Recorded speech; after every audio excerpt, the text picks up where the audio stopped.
This is a touching story you should definitely listen to. We all love a dark mystery, the kind that makes your skin crawl and your mind race. But sometimes the most chilling stories aren't found in movies. They come from real life.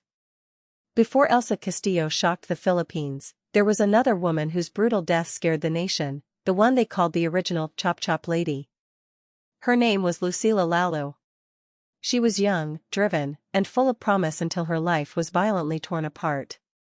And here's the twist, some people believe her killer may have also been linked to one of America's most infamous unsolved murders, the Black Dahlia. This is the story that shook the Philippines and maybe even crossed continents. It all began on a quiet Sunday, May 28, 1967. The Philippines woke up to horrifying headlines. 4 pieces of human legs were found wrapped tightly in newspaper dated May 14, dumped in a garbage can on Malabon Street, Santa Cruz. The one who stumbled upon this gruesome discovery was a simple garbage collector named Pablo Besar, working for the Department of Public Services.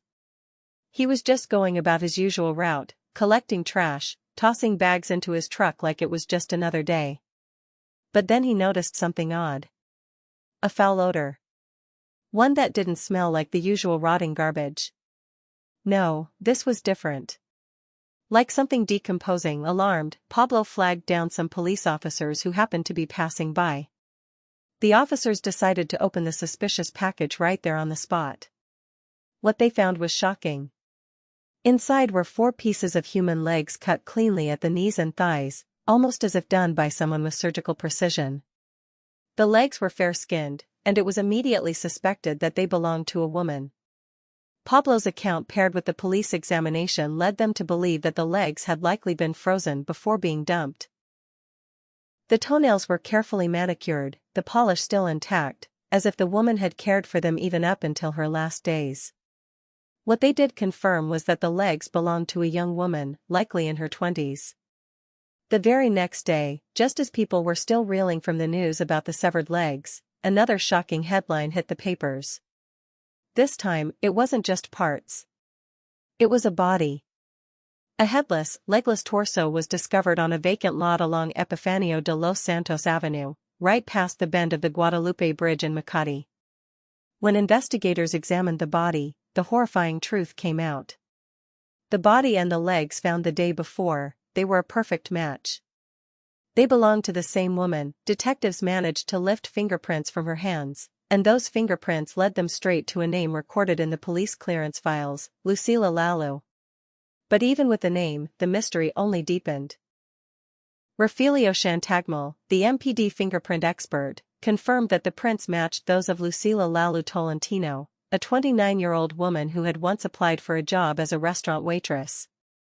The records gave investigators an address, Candaba, Pampanga, her hometown, and a city address listed as 10008, Camarena Street, Santa Cruz. So detectives wasted no time. They rushed to Camarena Street only to find nothing. The address didn't even exist. It was like chasing a ghost. Meanwhile, back at the morgue, the body was closely examined. Lucila was described as fair-skinned, about 5 feet 2 inches, born on June 24, 1938 in Candaba. Investigators estimated she was likely killed sometime between Monday morning and 6 p.m. that same day. Oddly, there were no visible contusions on her torso, no blunt force injuries, but there were subtle signs that she had put up a fight. There were defensive wounds, small but telling. Interactive questions. Set 1. What was the occupation of the person who discovered Lucila Lalu's remains? What crucial clue helped investigators identify the victim? What unique detail suggested the killer might have had specialized knowledge? Another detail stood out. Lucila was 1 month pregnant at the time of her death. And then came a chilling realization. The way her body had been dismembered, clean cuts at the knee and hip joints, the head severed right at the base of the neck, this wasn't random or clumsy. This was someone who knew exactly what they were doing. Investigators believed the killer had anatomical knowledge, maybe even medical training, a butcher, a surgeon, someone skilled with knives. The precision was undeniable. Adding to the horror, when the legs were first discovered, her hands had been tied behind her back with an abaca rope. Whoever did this likely used a private vehicle to dump the body parts in separate distant locations, as if to buy time or maybe to confuse investigators. The legs, still almost frozen when found, suggested they had been stored in a freezer before being discarded. Whoever did this wasn't just skilled, they had resources. Some even suspected the killer might have been someone wealthy. Lucila's case quickly became the talk of the entire country. No internet back then, no viral videos, just newspapers. Yet almost everyone knew her name. Everyone was gripped by the tragedy, by the mystery, and the growing fear that a dangerous killer was still out there desperate for answers. Investigators began retracing Lucila's life, hoping to find the missing piece, her head, and the person responsible. What they uncovered was the story of a woman like many others. Born in 1938 in Candaba, Lucila eventually left her small village of Barrio Mapalaxio around 1961. Like many young women, she was chasing a better life in the big city. Manila promised opportunities but also had dangers. To work in the city, she needed police clearance, which she got without issue. She found a job as a waitress working at one of Manila's small-time night spots. The pay wasn't great, but it was enough for her to survive. Sometimes even enough to send a little money back home to her family. Over time, Lucila made some friends, built a life, but still, something felt missing. Loneliness lingered. Then she met a man, Aniano Vera, a patrolman. He was married, but despite that, Lucila entered into a common-law relationship with him. From her relationship with patrolman Vera, Lucila gave birth to a son, Danilo. And despite the challenges of single motherhood, she kept pushing forward, still working as a waitress, still grinding until eventually she saved enough to buy out the ownership of the Pagoda Soda Fountain on Rizal Avenue, a cocktail lounge and restaurant all rolled into one. The place was a hit. Business boomed, customers poured in, and Lucila didn't stop there. With the profits she earned, she opened yet another venture, a beauty parlor on Mahalaga Street in Santa Cruz. In every sense, Lucila became the woman she always dreamed of, a successful, independent business owner, a real girl boss of her time. At the height of her success, Lucila even took on a lover, a younger man whom she not only cared for but also supported financially. She gave him a comfortable, even lavish lifestyle, paid for entirely by her hard-earned fortune. To outsiders, Lucila had it all. Wealth, independence, and influence. But behind it all, no one could have predicted how tragically her story would end. Then came that fateful Sunday, May 28, 1967. Or maybe it was a Monday. Either way, sometime during those hours, someone ended Lucila's life in the most brutal way imaginable. They dismembered her, then scattered her remains across different parts of the city. Interactive questions, Set 2. What two businesses did Lucila Lalu own? What personal relationship complication might have provided a motive for murder? What significant detail about Lucila's physical condition was discovered during the autopsy? With the case now public and the city buzzing, the police started digging deeper into Lucila's life. It wasn't long before suspicion fell on a familiar face, her lover, a 19-year-old waiter named Florante Relos. His arrest made instant headlines.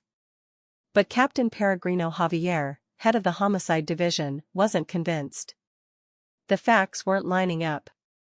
So, here's what did happen. Around 3 p.m., Relos was found drunk on the mezzanine of the Pagoda Soda Fountain, just blocks from where Lucila's legs were discovered.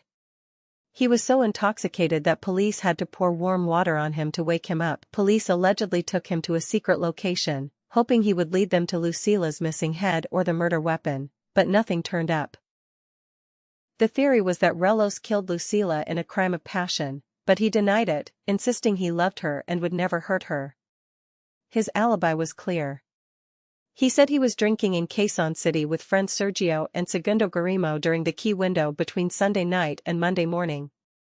Both brothers and their youngest, Benito, confirmed it. Before midnight Sunday, the group visited a woman named Lina Varroa to ask about Lucila. Lina told them she was likely at her beauty parlor and gave them coins for fare. But instead of going there, they returned to their drinking spot. Around 3 a.m. Monday, they stopped by Relos's older brother, Arturo, who was a hospital chef, for food, then took Relos home to the love nest he shared with Lucila in Cubao. But then whispers started circulating. People began pointing fingers at someone closer to Lucila than anyone else, her partner, Patrolman Vera. And it wasn't just idle gossip. It turned out Vera was one of the officers who arrested Relos at the cocktail lounge that day. That fact alone got people talking. Some believed that Relos became the prime suspect, not because of any solid evidence, but because Vera had a personal motive. Vera reportedly learned about Lucila and Relos's relationship through a mutual acquaintance, Lena, who happened to be the one the trio had visited that night. And it's said that when Vera found out, jealousy took over. He allegedly went straight to Captain Javier, who then ordered Relos's immediate arrest. This was the seed of the passion-killing theory, the idea that Relos, a young lover, might have killed Lucila after she threatened to end things between them. A simple story, a tragic but clean motive. Only, it wasn't adding up. Relos, after all, was just a regular young man working as a waiter in Lucila's lounge. He wasn't some hardened criminal. A year before the incident, Lucila had started giving him special treatment. And while they tried to keep their relationship quiet, people eventually noticed. The gossip got so bad that Lucila even considered firing Relos to avoid stirring jealousy among her staff. But instead of letting him go, she did something else. She rented a small apartment, their private love nest. And some people believed that this bold move only fueled Vera's jealousy further, setting the stage for Relos to be easily framed. Even so, the so-called evidence against Relos couldn't quite stick. As these doubts grew louder, more people stepped forward to defend Relos. Witnesses came out backing his alibi, and finally, the police had no choice but to release him. Yet even after walking free, Relos refused to leave the MPD station. He was terrified, saying outright he feared for his life. Interactive questions, set 3. Why was Florante Relos initially arrested? What key piece of information undermined the case against Relos? Who might have had a reason to frame Relos for the murder? Then came another strange twist. An anonymous tip reached the investigators. Someone had seen 3 people dragging what looked like a woman's body in front of a shop, apparently waiting for a taxi. But when pressed for details, the witness revealed something crucial. This sighting happened before Lucila was last seen alive. In other words, this lead may have had nothing to do with Lucila at all. But just as things seemed to stall again, a shocking discovery emerged from the latest autopsy. Lucila was about 1 month pregnant at the time of her death. With that revelation, attention shifted. If she was pregnant, the next logical question was, who was the father? Digging deeper into her personal life, investigators uncovered that Lucila wasn't just involved with Relos and Vera. There were 2 more names, a dentistry student, a regular visitor to her beauty parlor, and an executive from a prestigious printing firm. Suddenly, the pool of suspects widened. 4 men with potential motives. So, the police went to work. They questioned all of them. Relos, as we know, was cleared thanks to multiple witnesses and a rock-solid alibi. There is little record of what became of the dentistry student's questioning. Suspicion briefly fell on the printing firm executive. After all, Lucila's body parts were wrapped in newspapers. It seemed like a possible connection, but like Relos, he had an alibi that held up, which left only one. Vera Era, born in Tonda on April 25, 1925, was a veteran officer, having joined the MPD back in 1948. He had lived with Lucila for 7 years and was the father of their 6-year-old son, Danilo, who after Lucila's death went to live with her mother. When questioned, Vera claimed that he last saw Lucila on Monday but hadn't noticed anything wrong. He said he only began looking for her on Tuesday, though due to work, he couldn't search thoroughly. According to him, he only learned of her death through the news on Wednesday morning when he read her identification report right there in the MPD office. It was also during this time that Lena, Lucila's friend and the cashier at the cocktail lounge, told Vera about Relos's relationship with Lucila and about how he had searched for her on Sunday night with the Garimo brothers. This information directly led to Relos's arrest. But now the question was Vera playing detective, or was he covering something up? He certainly had a motive: jealousy. He had even physically confronted Relos before, punching him after witnessing an intimate moment between Relos and Lucila. To many, this wasn't just a lover's quarrel anymore. It was starting to sound like the motive behind Lucila's brutal end. Then, on Tuesday, June 6, 1967, Captain Peregrino Javier made it official. He publicly announced that a murder complaint had been filed against none other than Aniano Vera. The charge: the killing and mutilation of Lucila Lalu. Javier explained his reason plainly. Vera had the strongest motive: jealousy. And not only that, Vera, as an MPD officer, had the skills and experience to carry out such a brutal and calculated crime. But that wasn't all. Javier also revealed that during their investigation, it came to light that Vera had a violent history with Lucila. He had fired his service pistol twice inside the Pagoda soda fountain and once inside Lucila's beauty parlor. This wasn't just any jealous lover. This was a man who had already shown signs of rage. But Vera's defense was that he was playing mahjong from Sunday night to Monday morning with 3 others, an alibi Javier didn't buy. He kept pressing, hoping to catch Vera in a lie. But then came a major setback. Key evidence had been destroyed. Morgue personnel had lost or discarded the cardboard box that held Lucila's torso, the rope that bound her, the cardboard sheets around her legs, newspapers, and even a pair of underwear believed to be hers. Interactive questions set 4. What was Aniano Vera's occupation and relationship to Lucila? What evidence of Vera's violent tendencies emerged during the investigation? What critical mistake compromised the investigation, whether by accident or by design, no one knew, but it weakened the case. Desperate for leads, the police even questioned Lucila's 21-year-old relative, Venancio Atencio, but got little help. Atencio admitted to having seen Lucila lying on the couch inside her beauty parlor earlier that night, but the door was locked. He couldn't get in. He wasn't sure if she was asleep or already dead. What he did notice, though, was strange. Lucila's skirt was pulled above her knees.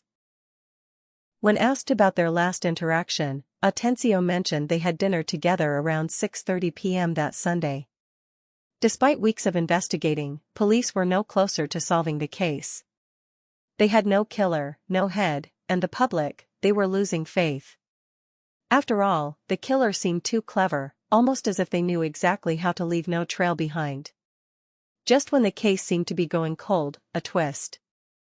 On June 15, a soft-spoken man named José Luis Santiano walked into a police station with a letter. He was 28, a dental student, son of a retired colonel, married with 5 kids. Under questioning, he broke down and confessed he had killed Lucila Lalu. According to him, it happened the night of May 28. He was celebrating his birthday in the room above Lucila's beauty parlor. Vera, Lucila, and others were there. Later, as the party ended, Santiano claimed Lucila came into his room, began undressing, and threatened to cause a scandal. Panicking, he tried to cover her mouth and accidentally strangled her. Instead of getting help, he dismembered her body. He said he dumped her legs in a trash bin before midnight, then returned to remove her head and hide it under his bed. The next morning, he took the head by train and bus, then threw it into the grass near Scout Albano. After that, he went home, bought pork, cooked, napped beside the torso still in his room, saw a movie, and even shared a cab with Vera and Lucila's brother later that day with her torso in the trunk. It sounded like a full confession. The case, it seemed, was closed. But then another twist. At the press conference, Santiano suddenly changed his story. He now claimed 2 men had strangled Lucila in another room. A third man held him at gunpoint, stopping him from helping. The next morning, a 4th man planted blood in his room to frame him. Santiano begged for police protection, saying he feared for his life and claimed he could identify at least 2 of the men involved. And just like that, chaos returned. Was Santiano truly Lucila's killer or just a terrified man caught in a deadly setup? According to his version of events, He arrived at Lucila's beauty parlor around 11:30 p.m. and went upstairs to clean up. Realizing he had forgotten to lock the front door, he started heading down when he saw something terrifying: 3 men dragging Lucila. Before he could react, a 4th man appeared and shoved a gun to his head, forcing him back upstairs. Santiago said he was made to sit silently on his bed as the gunman watched him while faint gasps, possibly Lucila's, echoed through the building. Then he was led into Lucila's room where he found her dead. When asked to describe the assailants, all he could give was a vague sketch of the gunman: dark complexion, around 5 feet 6 inches, average build, in his 30s or 40s, wearing dark glasses. But police didn't believe this revised tale. They stuck with his original confession, claiming it was more consistent, and even said they heard him whisper to himself, "I did it. I finally did it." So why confess at all if he didn't do it? Was it fear, guilt, or something else? Regardless, Santiago remained the prime suspect. Police found a dull knife in his room and a blood-stained hammer with hair allegedly Lucila's on the ledge outside his house. But that wasn't enough. The evidence didn't hold up in court.